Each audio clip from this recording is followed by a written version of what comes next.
You're now tuned into pSyk's weekly Nerf dosage.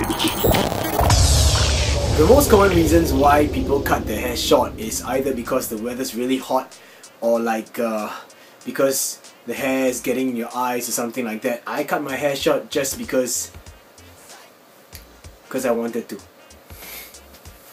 Hey, what's up good people? Welcome to episode 56 of pwned, and in this episode I have actually two parts. I know it's not really much, but I have two parts. So the first part is about the Strongarm's metal trigger from Orangemodworks, and of course the next part is a mod that I've been working on for quite some time. It's my Vortex Firestorm with the Bee Ultimate Missile Blast on the inside. I have no idea what I want to call it, so yeah, I click away. I think I might just call it a, I don't know, Fire UMB? Fire MB?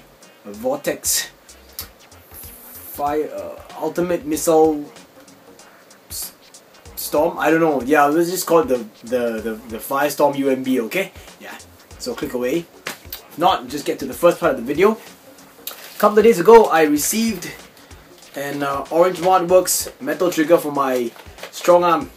Yeah, for the Strongarm kit, basically, the pre-order, right? And this is the funny thing, I have to admit this, okay? I have no idea why, but I'm a part of the Orangemodworks affiliates list. I don't remember actually signing up for it, but whatever, it's all cool, right? So yeah, so this is the first one that actually arrived. This was the affiliates kit, and this other one, I know you can't see shit because it's in the bubble wrap, but this is because I actually pre-ordered it. So I technically got two sets, so yeah. Alright, much like everyone else, okay, out there, when I actually installed my kit, before I actually installed the metal trigger, before I received it, I thought, you know, the Strongarm, sorry, I wanted to say slam fire. The Strongarm is supposed to have slam fire kind of function, but when I fired it, or I tried it out, I wasn't able to slam fire, so I thought, you know, maybe, I don't know why I thought that way, but maybe it's because I'm not having the metal trigger, and the metal trigger might help to make it work. But after I installed it, well, I still can't slam fire. But you know, honestly, I completely forgot that the Strongarm had a slam fire function. I completely forgot. I just thought, you know, oh, one slide, one shot, one slide, one shot. So I didn't really care. And the thing is, I recently read on the Orangemodworks Facebook group that they actually made an announcement saying that the failure rate has gone past the 3% mark. 3% mark, and because of that, they are going to rework the Strongarm kit, and they're going to make it ensure that it's able to slam fire, and they're going to send it out to every single customer. And I thought that was really great customer service. Like, that's amazing. So Orangemodworks, keep it up. So yeah, I mean, you guys already probably know that you know, upgrading the Strongarm kit, upgrading the Strongarm with the Orangemodworks final stage kit for the Strongarm is gonna give a great improvement boost in your Strongarm. So I'm just gonna give you a quick 3-dart firing demonstration of this. Okay, now that I have the metal trigger inside, and then I'll tell you about the metal trigger in a short while. Okay, so yeah. Okay, here we go. First dart, second, third. And that's really amazing. Now onto the trigger itself, okay? So me being southpaw, actually honestly it's not even about being southpaw, no. Sorry, just let me just retract that statement about being southpaw. It's nothing to do with the trigger at all. Because I wanted to say, you know, like, it feels a bit strange on one side, but it's not. It just feels, okay, this trigger definitely feels a lot more sturdy than the original trigger for sure, okay? But I think that's a little bit of, you know, the way, what is it called? The flushes? Is it called the flushes? The little lines, and yeah, you know, the kind of thing. Oh, the flashes. Yeah, that's what I wanted to say. The flushes. My gosh. So the flashes. Yeah, I can feel a bit of a flash over here, and it's not as comfortable. I might want to lightly go buff it up. I've seen someone. I think it was it might be Chris Kataya on the Nerf Modders FB page. Okay, no beef and everything, so all the beef aside, but I thought that, you know, I might want to go ahead and try and buff and make my trigger a bit more shiny and more blingy. So I might want to buff it and also remove all the extra little flash residue so that it will feel a lot more smooth. But apart from that, I think it looks good. Now most of the time whenever I get a a kit from Orangemodworks, I usually think, you know, a metal trigger is going to look a little bit strange, but in this case it really doesn't, because I think this whole area over here is greyish and the slide is grey, so this kind of matches it. Plus, you know, now the Elite line, the watered down version is all featuring grey triggers, so I thought that was looks pretty alright. So yeah, that sums up the conclusion. That sums up my review of the Orangemodworks final stage kit for the Strongarm, and I'm really glad that I'm in the affiliate list. I don't know why, but anyway, it seems so far that Orangemodworks has been doing a really good job with all their products, all their customer service. So hey guys, keep it up, okay? Yeah. Alright, on to the next part of the video. Let's move on. So I'm really proud to tell you guys and share with you guys that I finally finished this mod. Like, I haven't done a mod in a little while, right? So this is a Vortex Firestorm, as you can see. It's in pretty good cosmetic condition. A little bit of scuffs here and there, of course, due to wear. But when I got it off eBay, it didn't come with any of the Vortex rings. So I was like, oh man, that's kind of a bummer. And it still has a sticker over here, although it's a little bit dirty. Peeling off in the corner. But essentially what I did to this thing was I put an Ultimate Missile Blast air tank, a Buzz Bee Ultimate Missile Blast air tank into the inside, and put a pump. So this is a toe peak pump that well, apparently can squeeze up to about, I think, 150 psi, but we're never gonna get there anyway. So yeah, I'm pretty sure that you guys are interested in seeing what the internals are, so I got a separate video.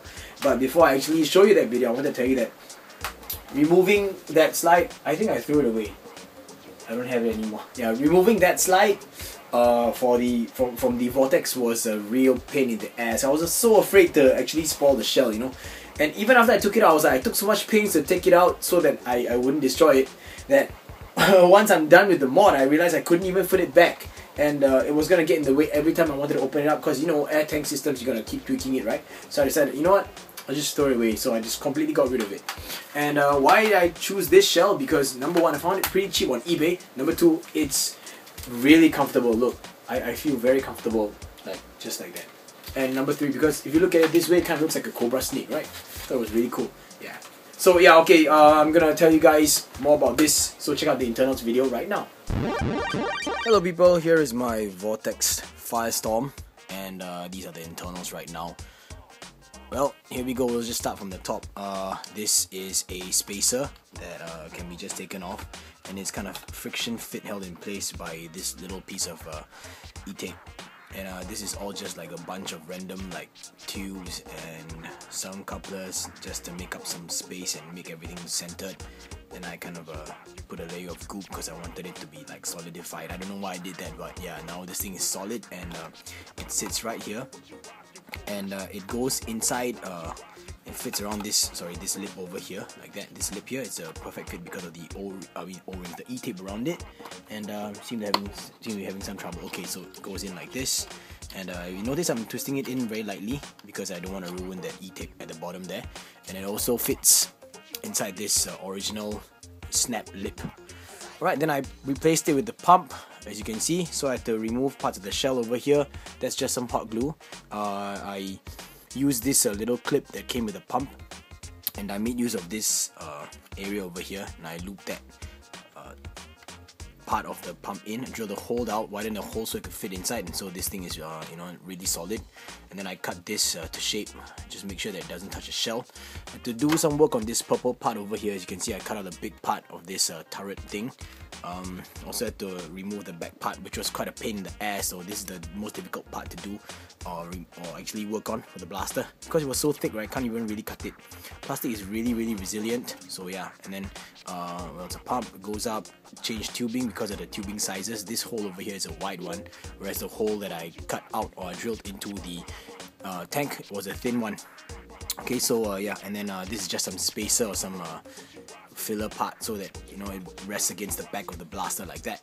Okay, then I got my whole Ultimate Missile Blast tank, cut it down and glued it together with goop and epoxy. And then of course this 15 mm or half inch straight coupler that goes into Kronos 3D Kronos Nerf Mods 3D printed Y. So this is a 30 degree angle Y, so I'm going to test out how this is going to work.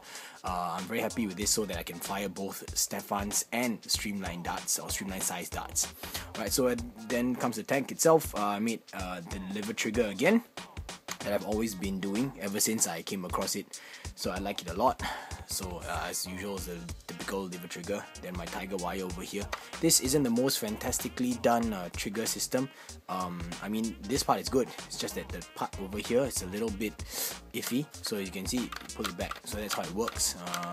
Doesn't look like the drawers or up here the drawer is a very good thing, so I don't really know how I can actually extend it based on this trigger over here. And then the back part, I originally wanted to keep the OPRV in place, so that's why you can see like the screw and then a part of the plunger head. But then I decided against it, so I cooped up the whole damn thing. So now, yeah, it's completely plugged, and the tube actually goes onto this part of the tank, which is the I think where the check valve is over here, and then it's on this side. So yeah, we have to remove quite a lot of the shell, and I cut out a slot on the top over here. As you can see, the whole thing doesn't drop out because everything is already hot glued in place. I hot glued this area, and this thing I hot glued it down too, and so everything is pretty secure. Right, I'm glad that I hot glued it down so that if I want to remove it, I can just twist, I can just wiggle it a bit and yank it out. So this is the other half of the shell. I wanted to show you guys how much shell work I had to do. Everything is mirrored image, so I had to cut out a slot over here, an extra big slot, remove all this junk over here, remove this part so that this could accommodate the pump itself. I mean what was over here? Oh yeah, to help out with the, this part of the turret thingy. So yeah, remove this, and then I cut out the slot over here. As you can see, like this little slot, that's for the pump holder.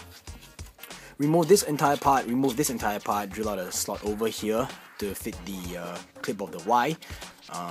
Everything I had to remove all of this, and then yeah, as you notice, right, a lot of these slots over here are actually kind of broken. That's because, you know, this thing is a really vintage thing, and then back in the past they used to kind of glue all the posts down, so they kind of glue the blaster shell shut. When I received this Vortex Firestorm, it came with absolutely no screws at all, and I was amazed because there was no screws, but this thing was not even opening up at all, and then I realized it's because everything was glued down. So I had to literally slowly pry it open and use a knife and slowly cut my way through. That was a very big problem that I faced, but yeah, it spent quite a lot of time just to get the blaster to open up. And then the way it's made, right, it has these like large nubs around. As you can see, it's sticking out all these large nubs, and they fit into these slots over here. Now some of these slots are actually okay, but the ones over here were really exceptionally tight. The rest was snug, so these were tight. So what I did was I got my Dremel and I kind of reamed out the inside a little bit so it'll be a bit smoother. So yeah, this is all the shell work that I did for this thing, and yeah, so this is the final product. This is what it looks like on the inside. Yep. Well, I have to admit one thing, that I think the tank is kind of leaking a little bit, so that's a bit of a shame, you know. I wasn't able to check the tank properly, maybe because I was lazy. I don't know why I didn't check the tank properly before I actually made this whole mod. But you know, I wanted a UMB in a vintage blaster. I had a spare UMB shell, and this blaster came with no rings, and you know, I was like, I'll just use the shell because it felt pretty comfortable. So I did this mod, and the whole seal from the pump all the way is fine because I kind of underwater tested it. But I think there's a leak somewhere. Maybe it might be the release pin over here, or it might be the dump. I don't know. But yeah. Anyway, this is it. Right. So yeah. Okay, bye guys. Welcome back, and yeah, so I'm going to give you guys a firing demonstration. But before that, this air pump. Oh, my mind's everywhere today. This pump, you can actually lock it in place. You can twist it out, and it'll come right out, and it's still foldable like so. So you basically pump it up, squeeze trigger, fires.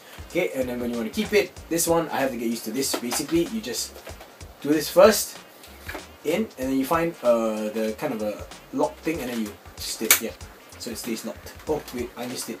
Let's do it again. I think it's supposed to be this way. Yep, got it, this way. Sorry, my bad, it was the wrong way. So this way. Yep. This thing fires, you know, typical ultimate missile blast ranges, and can go up to about 9-10 pumps, but for this firing demonstration I just go up to about 7-8 at the most. That I think I can locate where the leak is now. I know I mentioned in the video that it's leaking. I think I can locate it. I'll see if I can fix it over time, but more or less this mod is complete. You know, yeah. Before this I was actually using a different pump, and I think that I was dumb and I went to buy that pump without actually looking at the PSI ratings for that pump, so I think I wasn't able to compress a lot of compressed air into a high or a good enough pressure for firing purposes. So yeah, I kind of had to switch out the pump, and that is why this mod took so long, because I was spending so much time figuring out what is wrong. So I got a lot of help from everybody. I got this pump from Alex, I got extra tubing from Atani, and I got tubing from Kenji. You know, I got a lot of tips and everything, so a lot of help was received in getting this blaster done. Now it's pretty front heavy because all the weight's all here, but you know, when you actually handle it, because of the way you grip it, this is fine. Okay, so I'm gonna first fire off with streamlines, just so you guys can see. Okay, so I got streamline darts in there. How many should I load? 2? 3? I'll load 3. Okay, I'll load 3 elite streamline darts, and yeah, it holds about at least 3 of these inside this clip area. Okay, and I'm gonna fire it off over here, and for each of these I'll be pumping it out about 5 times. Okay, now let's make it 6. Okay, 6. So first one, second one,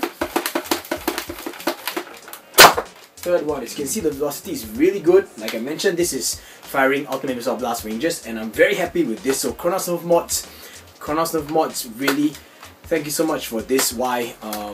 I really hope this 3D printed Y holds up.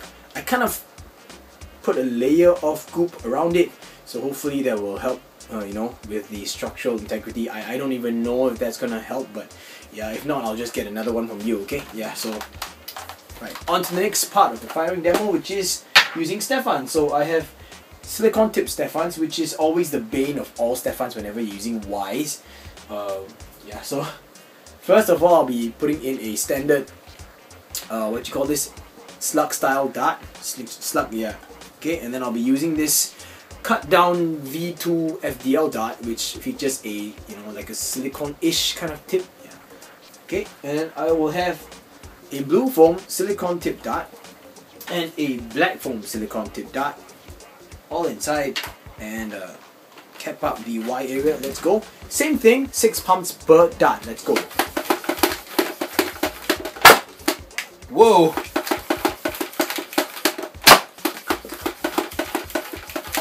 Now the silicone tip darts. That's the blue one. And now the last one. Whoa! Damn, it made a dent in that foam over there. That was scary. So as you can see, I am very, very happy with this mod because it fires streamlines. It fires so far 4 different types of Stefan darts. Yeah, I just gotta make sure I fix that leak, and then this thing will be one of my war primaries from now on because of that 3D Y especially. This is amazing. So yeah, to everyone who helped me out in one way or another, you know, all the different part sourcing, all the tips and all the advice and everything, I'm very happy with this thing. It's very comfortable for me, and yeah, I just like the aesthetics of it. So yeah, I just wanted to share this with you guys. Now before I end today's video, I do have some information that I'd like to share. That, I mean, I don't really have solid concrete information yet, but I think in late January, okay, one of the veterans in the Nerf Singapore community, which is EY, Expired Yogurt, aka Jeremy, he's actually hosting the first ever Singapore Humans vs Zombies game. Okay, I'll get more information on that, and I'll be releasing it on this channel. So you guys stay tuned for that. I'm really interested in finding that out. And next up is the end of the year Nerf War, which will be held at Pasir Ris East Community Club. I think that's club, not community center. I don't know, but that will be the last Sunday of this month, December, and I'm really looking forward to that. Those of you who are interested, I think there is some information out, but if not, this is what I heard. they managed to book an indoor arena or an area, I don't know, a function room, and we can actually have access to the lights, so we can turn off the lights and have a simulated night game. The only thing is the whole area is under AC, air conditioned, so please bring along a jacket because it will get pretty cold. Yeah, I'm really looking forward to that. I'm thinking, you know, wow, cold, jacket, night, it's gonna be sweet. So I'm definitely gonna set my date aside for that. So it's the last Sunday of the month. I will still keep you guys updated on this channel, okay? So yeah, that sums up this episode 56. Once again, thank you guys so much for watching through all the way. I hope that you guys enjoyed this mod that I actually did. I spent quite a lot of time working on it, to be honest, and I'm really happy that it turned out this way. You know, sometimes patience is really just the key, okay? Yeah. So if you like this video, I hope you guys give me a thumbs up, and if you're not subscribed, I hope you guys will consider subscribing so that you can stay tuned to when my latest update will be. Yeah, so you guys have a great week ahead. It's raining almost every day now, so stay dry and don't catch a cold, okay? Peace.